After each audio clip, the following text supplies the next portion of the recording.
Hey guys, and welcome back to my channel. Today's video is gonna be about the buyerarchy of needs. The buyerarchy of needs is a term that I stumbled upon on a Instagram account a couple of days ago. It's from an account called Fashion Revolution or Fash Rev, and it's this super cool non-profit community that are fighting for a more sustainable future in the fashion industry.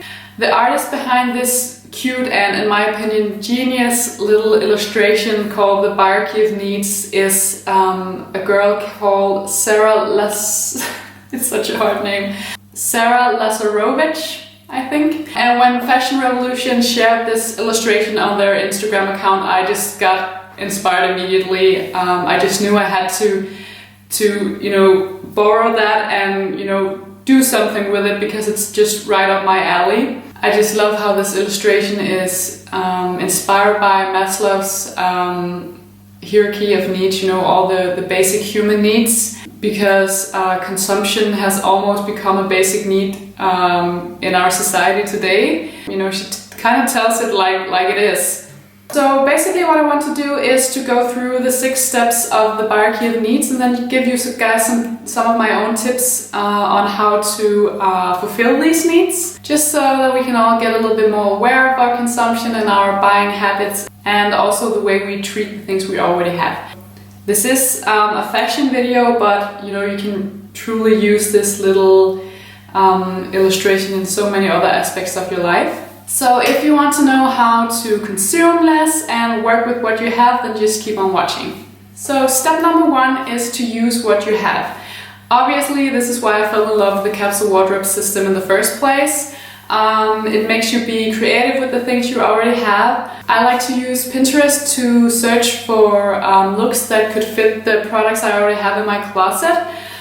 So for example, I'm a huge fan of white t-shirts and blue jeans. So if I write white tee and blue jeans on Pinterest, a whole bunch of images comes up and I just, pin all the ones that I get inspired by. And it makes me feel kind of more secure with my own style because, it looks so great when you see it in pictures. I will make a separate video with tips on how you can make your looks more interesting, working with the things that you have in your wardrobe. It will come in a couple of weeks, so stay tuned for that one if you want to get even more tips on how you can work with what you already have in your closet. Step number 2 is to borrow. This one is actually a bit hard for me because I never borrow clothes from anyone other than my boyfriend, and in that case it's almost always just some kind of cozy jumper that he doesn't use anymore. It's never something stylish or anything like that, and I think that is what this step is all about. But if you have a super stylish friend, or your mom has super great taste, or anyone else that you can borrow some stylish clothes from, then borrow along. Step number 3 is swap. I once had a clothes swapping night with a bunch of my girls, and we all brought old clothes that we didn't use anymore, and then we just swapped with each other, and it was so cozy. I would highly recommend it. I would love to do it again sometime. About the swapping thing, I think it's very linked to my previous video about the fluid capsule wardrobe, because swapping to me also means that I get to swap some of the things that I have in my wardrobe with something from a previous season. So for example, now it's autumn, so if I miss a certain product from my summer capsule, I can just go back and have a look through my stored summer clothes and maybe swap it with something I have in my autumn wardrobe.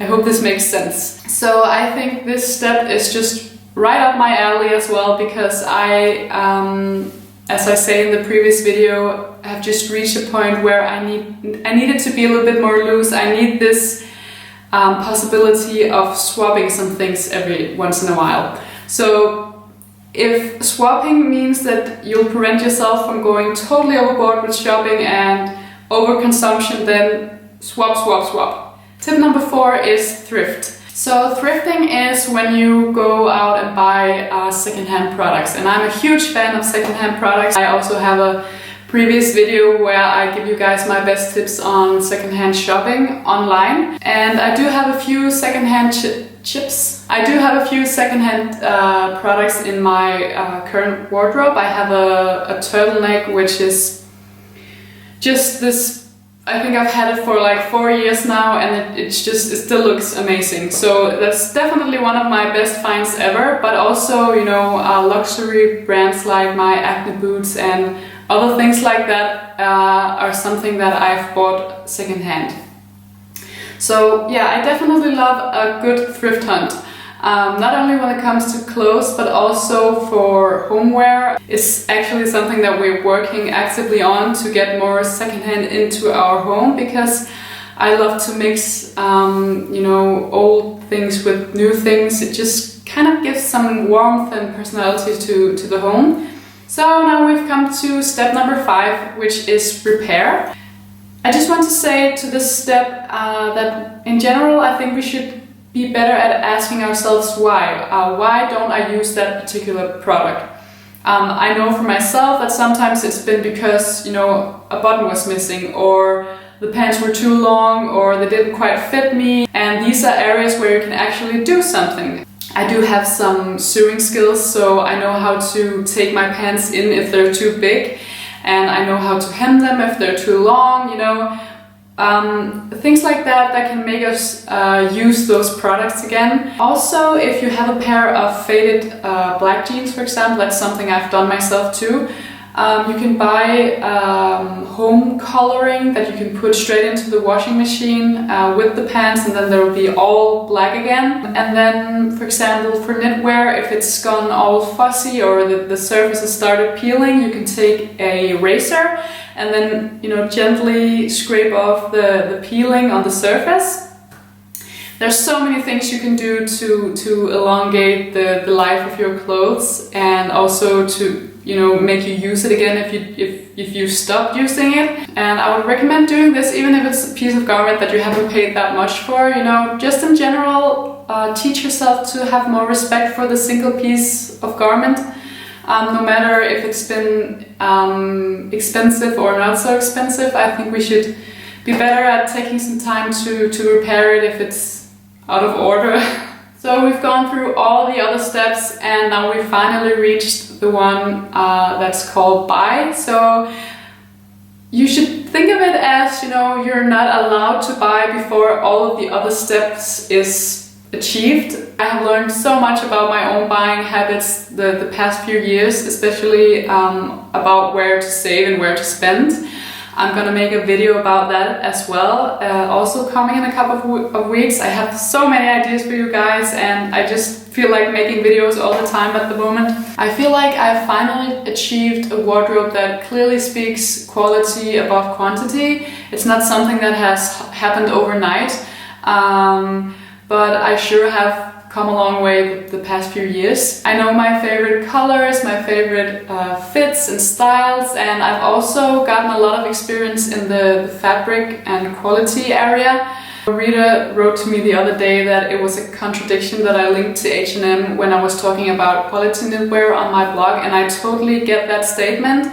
But if you have some sense of quality and fibers, you can actually find good quality products in stores like H&M. Even though it's hard to believe, they have a great deal of premium products, and I sure want to you know, support that, because I would love to see them make much more premium products than the cheap products that wear out too quickly. So it's kind of a balance to me, but I totally get that point. But yeah, like I said, I will make a whole other video about where to save and where to spend, and just give you some tips on where you can find good quality products, also at reasonable prices. So stay tuned for that video, it's gonna come in a couple of weeks.